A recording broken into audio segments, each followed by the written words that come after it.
नमस्कार दोस्तों। आज है 5 मई और आज हमारा क्लास 5 है। और इस क्लास 5 में आपको जानने को मिलेगा कंप्यूटर के पीढ़ियों के बारे में। जैसे हमारा भी पूर्वजों का जो पीढ़ी रहता है कि आप देखेंगे कि आप जिस जगह पे निवास करते हैं, आपको पता होगा कि उस जगह पे आपका एक पीढ़ी रहा होगा या आपका दसों पीढ़ी भी उस जगह पे निवासरत रहे होंगे। तो इस प्रकार से हम कंप्यूटर के पीढ़ियों के बारे में जानेंगे। और आप देखेंगे कि कंप्यूटर के कुल मिला के 5 पीढ़ियाँ हैं। प्रथम पीढ़ी से लेकर हम 5 पीढ़ी तक इसके जो विकास है, इसको हम जानेंगे। तो सबसे पहले जानते हैं कि हम कंप्यूटर के जनरेशन को किस प्रकार से डिफाइन किए हैं। बहुत साल पहले भी कंप्यूटर का इस्तेमाल किया जाता था और आज भी किया जाता है। पहले का जो कंप्यूटर और आज के जो कंप्यूटर में बहुत अंतर देखने को मिल जाता है। समय के साथ कंप्यूटर में काफ़ी परिवर्तन हुए हैं। आज के समय में कंप्यूटर काफ़ी मॉडर्न एडवांस देखने को मिलते हैं। पुराने समय के जो कंप्यूटर थे ये इतने मॉडर्न नहीं थे, आधुनिक नहीं थे। बदलते समय के साथ कंप्यूटर के क्षेत्र में जो सुधार हुआ, काफ़ी समय पहले कंप्यूटर का जो आकार है बहुत बड़े हुआ करते थे, जो एक हाल के बराबर थे। लेकिन आज जो कंप्यूटर है वो बहुत छोटे हो गए हैं, जिसको हम हाथ में लेकर भी कहीं भी ले जा सकते हैं और जिसका जो गति देखेंगे वो काफ़ी तेज हो चुका है। अब आप देख लेंगे कि जो पहला पीढ़ी का जो कंप्यूटर का जो उद्भव है, विकास है 1940 से 1956 के बीच। और ये अलग अलग बुकों में आपको अलग अलग ये जनरेशन का जो तिथि है देखने को मिल जाएगा। दूसरी पीढ़ी के कंप्यूटर देखेंगे आप 1956 से 1963 के बीच। तीसरी पीढ़ी के कंप्यूटर 1964 से 1971 के बीच। तीसरी पीढ़ी का कंप्यूटर 1964 से 1971 के बीच। चौथी पीढ़ी के कंप्यूटर 1971 से 1985 तक। और पांचवी पीढ़ी का जो हमारा कंप्यूटर है 1985 से वर्तमान में जो भी मौजूद है, ये सभी पांचवी पीढ़ी के कंप्यूटर हैं। आप जानेंगे कि सबसे पहले फर्स्ट जनरेशन का जो कंप्यूटर है इसका बारे में हम अब विश्लेषण करेंगे। तो देखते हैं कि जो पहला पीढ़ी का जो कंप्यूटर है साइज में काफ़ी बड़े हुआ करते थे। आप इनका साइज का अंदाज़ा इस बात से लगा सकते हैं कि इस कंप्यूटर को रखने के लिए एक बहुत बड़े हॉल या कमरे की ज़रूरत पड़ता था। पहली कंप्यूटर का जो शुरुआत है 1940 के दशक में हुआ था और इसका अंत 1956 में हुआ। सबसे पहले देखेंगे फर्स्ट जनरेशन के कंप्यूटर। इसके बारे में जानते हैं कि पहला पीढ़ी के जो कंप्यूटर है साइज में काफ़ी बड़ा हुआ करते थे। इनका जो साइज है, इनका आकार से अंदाज़ा लगा सकते हैं कि इन कंप्यूटर को रखने के लिए एक बहुत बड़े कमरे की ज़रूरत पड़ती है।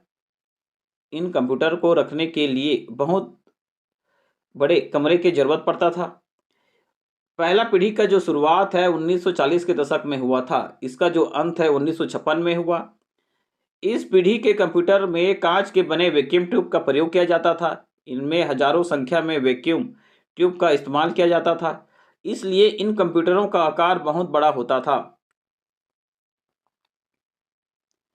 पहली पीढ़ी के कंप्यूटर इतने एडवांस और मॉडर्न नहीं हुआ करते थे। इनमें काफ़ी कमियां थी। ये कंप्यूटर काम करते वक्त जल्दी गर्म हो जाया करते थे और रिलायबल विश्वसनीय भी नहीं हुआ करते थे। इस पीढ़ी के कंप्यूटर का जो उपयोग है गणना करने, डेटा को स्टोर करने और केवल वैज्ञानिक कार्यों के लिए ही किया जाता था। इस पीढ़ी के कंप्यूटर का जो मुख्य रूप से बेस प्रोसेस ऑपरेटिंग सिस्टम का इस्तेमाल किया जाता था। इन कंप्यूटरों में प्रोग्रामिंग करना बहुत ही ज़्यादा मुश्किल था और ये बिजली का भी बहुत ज़्यादा खर्च करते थे। साथ ही इसमें जो वैक्यूम ट्यूब के इस्तेमाल से इतना इसमें मेमोरी के रूप में वैक्यूम ट्यूब का इस्तेमाल किया जाता था। इसमें प्रथम पीढ़ी के कंप्यूटर में प्रोसेसर के रूप में वैक्यूम ट्यूब का इस्तेमाल किया जाता था, जो बहुत गर्मी पैदा करते थे। और आपको वैक्यूम ट्यूब का सबसे अच्छा उदाहरण हो सकता है, आपका जो वैक्यूम ट्यूब का सबसे अच्छा उदाहरण है, प्रथम पीढ़ी के कंप्यूटर में वैक्यूम ट्यूब का इस्तेमाल किया जाता था। और आपको पता होगा ये जो वैक्यूम ट्यूब है ये बहुत ज़्यादा हीट प्रोड्यूस करते हैं, तो इसको वातानुकूलित करने की ज़रूरत पड़ता था उस समय के कंप्यूटर में। और आप जानेंगे कि उस समय का जो कंप्यूटर का जो उदाहरण है एनीएक, एडवेक, यूनिवेक, IBM 701, एडसैक, IBM 650। इस प्रकार से ये प्रथम पीढ़ी कंप्यूटर के उदाहरण हैं। आप देख सकते हैं कि एक बड़ा सा कंप्यूटर है जो एक कमरे में रखा हुआ है। अब जानेंगे कि जो एडवांटेज क्या था फर्स्ट जनरेशन के कंप्यूटर में। सबसे पहला जो है कि कंप्यूटर डाटा की कैलकुलेशन गणना बहुत तेजी से करते थे, मिली सेकंड में गणना कर सकते थे। उस समय वैक्यूम ट्यूब आसानी से मिल जाया करते थे। वैक्यूम ट्यूब की टेक्नोलॉजी ज़्यादा महंगी नहीं थी। इन कंप्यूटरों में साइंटिफिक वैज्ञानिक काम ही कर सकते थे। इन कंप्यूटरों में इंफॉर्मेशन और डाटा स्टोर करने की क्षमता होती थी। अब देखते हैं कि जिससे हमको एडवांटेज मिलता है उससे हमको डिसएडवांटेज भी रहेगा। जिससे हमको एडवांटेज मिलता है उससे हमको अब जानेंगे डिसएडवांटेज के बारे में। पहला जनरेशन का कंप्यूटर सबसे बड़ा होता था। इस जनरेशन कंप्यूटर में काम करने में काफ़ी गर्म हो जाया करते थे क्योंकि इसमें वैक्यूम ट्यूब का इस्तेमाल करते थे। अब गर्म हो जाता था तो कंप्यूटर को ठंडा करने के लिए AC एयर कंडीशनर का ज़रूरत पड़ता था। अपने बड़े आकार के कारण अधिक मात्रा में बिजली का इस्तेमाल करते थे। इन कंप्यूटरों को मेंटेनेंस करना काफ़ी ज़्यादा मुश्किल होता था। ये केवल मशीन लैंग्वेज का इस्तेमाल करते थे और प्रोग्रामिंग करना भी एक कठिन कार्य ही था। अब जानेंगे द्वितीय पीढ़ी के कंप्यूटर के बारे में। द्वितीय पीढ़ी कंप्यूटर का जो शुरुआत है 1956 में हुई और इसका जो अंतिम पड़ाव था 1963 में हुआ था। दूसरी पीढ़ी के कंप्यूटर में ट्रांजिस्टर का इस्तेमाल किया जाता था। ट्रांजिस्टर वैक्यूम ट्यूब के मुकाबले काफ़ी छोटे होते थे। ट्रांजिस्टर के कारण कंप्यूटर का जो साइज है पहली पीढ़ी के मुकाबले छोटा हो गया। ट्रांजिस्टर के आने के बाद कंप्यूटर के क्षेत्र में काफ़ी ज़्यादा विकास हुआ। ट्रांजिस्टर वैक्यूम ट्यूब की तुलना में काफ़ी सस्ते थे, साइज में छोटे थे, ज़्यादा रिलायबल थे और काफ़ी तेज़ी से कार्य करते थे। इस पीढ़ी में असेंबली लैंग्वेज और हाई लेवल लैंग्वेज का इस्तेमाल किया जाता था। इस पीढ़ी के कंप्यूटर में batch processing, multi programming operating system का उपयोग किया जाता था। दूसरी पीढ़ी का जो कंप्यूटर के उदाहरण में आप देख पाएंगे UNIVAC 1108, CDC 1604, Honeywell 400, CDC 3600, IBM 7094। ये कुछ प्रमुख द्वितीय पीढ़ी कंप्यूटर के उदाहरण हैं। आप देख सकते हैं स्क्रीन पर, ये द्वितीय पीढ़ी के कंप्यूटर का उदाहरण है और इसका इमेज है। अब जानेंगे द्वितीय पीढ़ी के जो कंप्यूटर थे इसका जो एडवांटेज। पहली पीढ़ी की तुलना में साइज में ये छोटा हो गया और ये जल्दी गर्म नहीं होते थे और अपने आकार के कारण बिजली भी कम खर्च करने लगे। साथ ही कंप्यूटर में काम करने के लिए जो समय है ये मिली सेकंड से माइक्रो सेकंड हो गया। इस दूसरी पीढ़ी के कंप्यूटर में मेंटेनेंस करना आसान हो गया। पहली पीढ़ी की तुलना में ये जो दूसरी पीढ़ी के कंप्यूटर हैं ये सस्ते हो गए और इनका जो एक्यूरेसी है ये रिलायबल और विश्वसनीय थे द्वितीय पीढ़ी के कंप्यूटर। अब डिसएडवांटेज में देख लीजिएगा कि गर्मी तो पैदा करते थे और इनको ठंडा रखने के लिए AC का भी हमको ज़रूरत पड़ा। दूसरे जनरेशन के कंप्यूटर को लगातार मेंटेनेंस और रख रखाव का दूसरे जनरेशन के कंप्यूटर को लगातार मेंटेनेंस और रख रखाव का ज़रूरत पड़ा।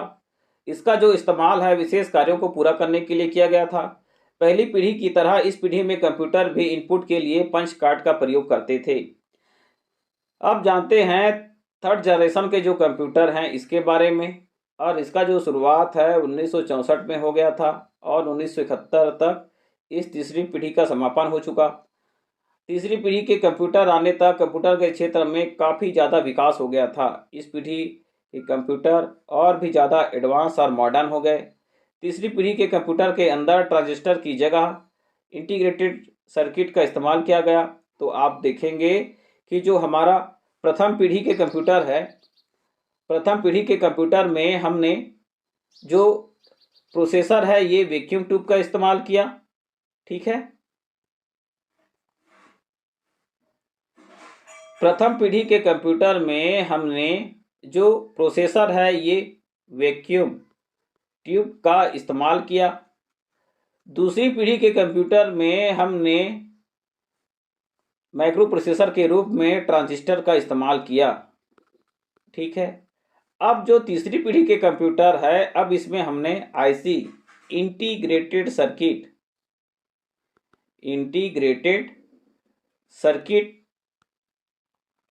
का हमने इस्तेमाल करना शुरू कर दिया। अब जो तीसरी पीढ़ी के कंप्यूटर है जिसमें हमने इंटीग्रेटेड सर्किट का इस्तेमाल किया, और ये जो सिलिकॉन की बनी हुई है और इसे हम सिलिकॉन चिप भी कहते हैं। तीसरी पीढ़ी का कंप्यूटर काफ़ी ज़्यादा रिलायबल, विश्वसनीय था। तीसरी पीढ़ी के कंप्यूटर काम करने का जो स्पीड है, अब ये नैनो सेकंड में हो चुका है। इंटीग्रेटेड चिप ऐसी आने के बाद कंप्यूटर का जो साइज है काफ़ी छोटा हो गया, साथ ही साथ इसमें मेमोरी क्षमता भी काफ़ी बढ़ गया है। अब तीसरी पीढ़ी के कंप्यूटर में time sharing multi programming operating system का उपयोग किया जाता था। इस पीढ़ी में हाई लेवल लैंग्वेज जैसे कोबोल, पास्कल, तीसरी पीढ़ी के कंप्यूटर का जो लैंग्वेज है कोबोल, पास्कल आदि इस्तेमाल किया जाता था। अब तीसरी पीढ़ी कंप्यूटर के उदाहरण में आप देख सकते हैं IBM 370, PDP 11, UNIVAC 1108, Honeywell 6000, DEC series, ICL 2900। और आप देख सकते हैं जो तीसरी पीढ़ी का जो आप देख सकते हैं तीसरा पीढ़ी का आप देख सकते हैं तीसरी पीढ़ी का जो कंप्यूटर है आज के कंप्यूटर के जैसा मिलता जुलता ही दिखाई दे रहा है, क्योंकि ये अभी भी साइज में बड़े हैं।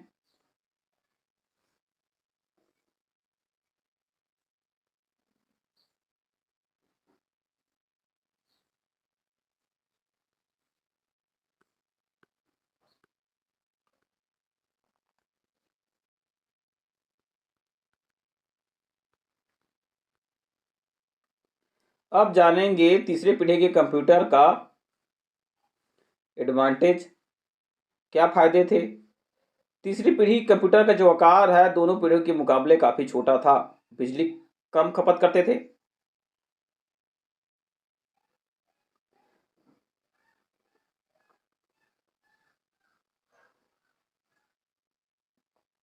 और ये जो कंप्यूटर है इसमें कम गर्मी पैदा शुरू हो गया, क्योंकि हम इसमें वैक्यूम ट्यूब ट्रांजिस्टर को हटा दिए, अब आईसी का इस्तेमाल करना शुरू कर दिए। इसमें डाटा कैलकुलेशन की जो क्षमता है काफ़ी अच्छा था, मेंटेन करना इसको आसान था, और कंप्यूटर में स्टोरेज क्षमता को हमने और इसमें बढ़ा दिया है। ये कंप्यूटर हाई लेवल भाषा को सपोर्ट करते थे और इसमें प्रोग्रामिंग करना आसान था। अब जानते हैं इसका नुकसान क्या था, कि ये इतना गर्मी पैदा नहीं करते थे कि इनको एसी रखने का ज़रूरत पड़ता था। ठीक है, तो ये कम गर्मी पैदा करते थे। चूँकि ऐसी चिप बनाना काफ़ी मुश्किल है और ये बहुत महंगे हैं, ऐसी चिप का रिपेयर करना भी काफ़ी महंगा था, और ऐसी चिप के साथ काम करने के लिए स्पेशलाइज वर्कर की आवश्यकता पड़ती थी। तो इसका मेंटेनेंस ही तो आप देख सकते हैं थर्ड जनरेशन के जो कंप्यूटर है इसमें जो मेंटेन करना, मतलब जो रिपेयर करना काफ़ी मुश्किल था। अब जानते हैं चतुर्थ पीढ़ी के कंप्यूटर, इसका जो शुरुआत है 1970 के दशक में हुआ था, इसका जो अंत है 1985 में हुआ। चौथी पीढ़ी के कंप्यूटर में आईसी की जगह माइक्रो प्रोसेसर का इस्तेमाल किया गया। माइक्रो प्रोसेसर में LCI सर्किट होते हैं, लार्ज स्केल इंटीग्रेटेड सर्किट। चौथी पीढ़ी कंप्यूटर आने के बाद कंप्यूटर में और ज़्यादा आधुनिक हो गए। इस पीढ़ी के आते ही कंप्यूटर में काम करने की क्षमता और स्पीड दोनों बढ़ चुका था। चौथी पीढ़ी के कंप्यूटर छोटे साइज काफ़ी ज़्यादा फीचर में उपलब्ध करवा दिए, और इसका जो साइज छोटा होने के साथ फीचर भी बहुत ज़्यादा बढ़ गए। इस पीढ़ी में real time sharing, distributed operating system का इस्तेमाल किया जाता था। इस पीढ़ी के कंप्यूटर में हाई लेवल लैंग्वेज C++ आदि सपोर्ट करते थे। चौथी पीढ़ी का कंप्यूटर पर्सनल कंप्यूटर का उपयोग काफ़ी बढ़ गया है। चौथी पीढ़ी के कंप्यूटर से पर्सनल कंप्यूटर का जो उपयोग है काफ़ी ज़्यादा बढ़ चुका है।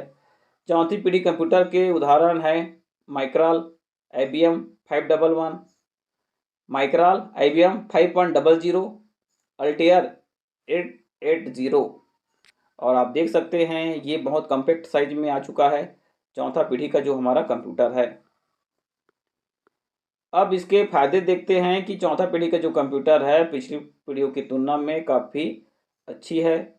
साइज़ में छोटे हैं, मेंटेन करने का ज़्यादा ज़रूरत नहीं पड़ता है। ये सस्ते और आसानी से उपलब्ध हो सकते हैं और ज़्यादा गर्मी पैदा नहीं करने से इसमें एसी लगाने का ज़रूरत भी नहीं पड़ता है। और इस पीढ़ी के जो कंप्यूटर हैं ज़्यादा विश्वसनीय हैं, रिलायबल हैं और ये हाई लेवल लैंग्वेज को सपोर्ट करते हैं। डिसएडवांटेज में देखेंगे कि जो माइक्रो प्रोसेसर के इस्तेमाल से आकार तो छोटा हो गया, लेकिन माइक्रो प्रोसेसर बनाना बहुत ही मुश्किल काम था और माइक्रो प्रोसेसर को बनाने के लिए जो एडवांस टेक्नोलॉजी का ज़रूरत पड़ता था, जिसको सभी देश अफोर्ड नहीं कर पाते थे, क्योंकि भारत में जो कंप्यूटर हैं ये दूसरे देशों से ही इंपोर्ट किए जाते हैं।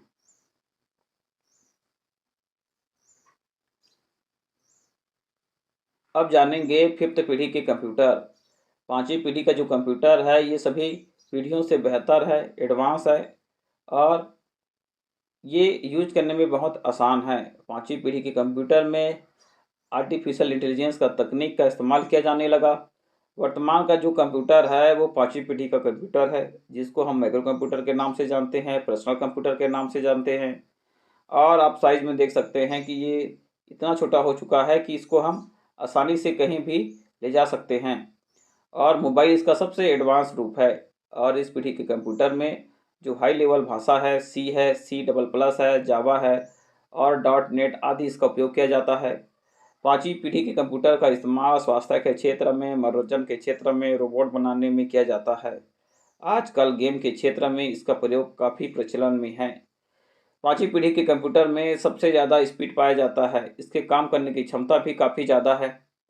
धीरे धीरे कंप्यूटर की पांचवी पीढ़ी को और भी ज़्यादा विकसित किया जा रहा है, ताकि यह और भी ज़्यादा समय और कम समय में और एडवांस काम कर सके। पांचवी पीढ़ी के जो उदाहरण हैं, परम super computer, laptop, desktop, work station, notebook आदि पांचवी पीढ़ी के उदाहरण हैं। और आप देख सकते हैं ये एक डेस्कटॉप है और लैपटॉप, टैबलेट, नोटपैड ये सब बहुत ही छोटे और एडवांस रूप हैं। अब एडवांटेज में देख सकते हैं कि इसका जो स्पीड है अन्य सभी पीढ़ियों की मुकाबले ज़्यादा है। इन कंप्यूटरों को रिपेयरिंग करना काफ़ी ज़्यादा आसान होता है। इन कंप्यूटर का साइज पिछली पीढ़ियों के मुकाबले बहुत छोटा होता है और अपने छोटे साइज के कारण फिफ्थ जनरेशन के जो कंप्यूटर हैं काफ़ी हल्के होते हैं। पांचवी पीढ़ी के कंप्यूटर को मेंटेन करना ज़्यादा नहीं करना पड़ता है। पांचवी पीढ़ी का जो कंप्यूटर है ये मेंटेनेंस फ्री है और इनको कहीं भी ले जाया जा सकता है। अब देखेंगे इसका जो नुकसान क्या है कि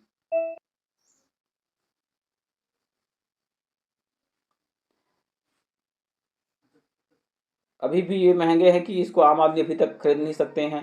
इसमें आर्टिफिशियल इंटेलिजेंस है जिससे ये पूरी तरह से डेवलप नहीं कर पाए हैं। इस जनरेशन के जो कंप्यूटर को बनाने के लिए कॉम्प्लेक्स जटिल टूल का यूज होता है जो आसानी से नहीं मिलते हैं। इस प्रकार से हमारा ये जो इंटरनेट वाला जो हमारा कंप्यूटर का जो लेसन है ये 5 लेसन में मैं इसको कंप्लीट करने जा रहा हूँ। अब मैं कल से जो आपको सेकंड एडिशन का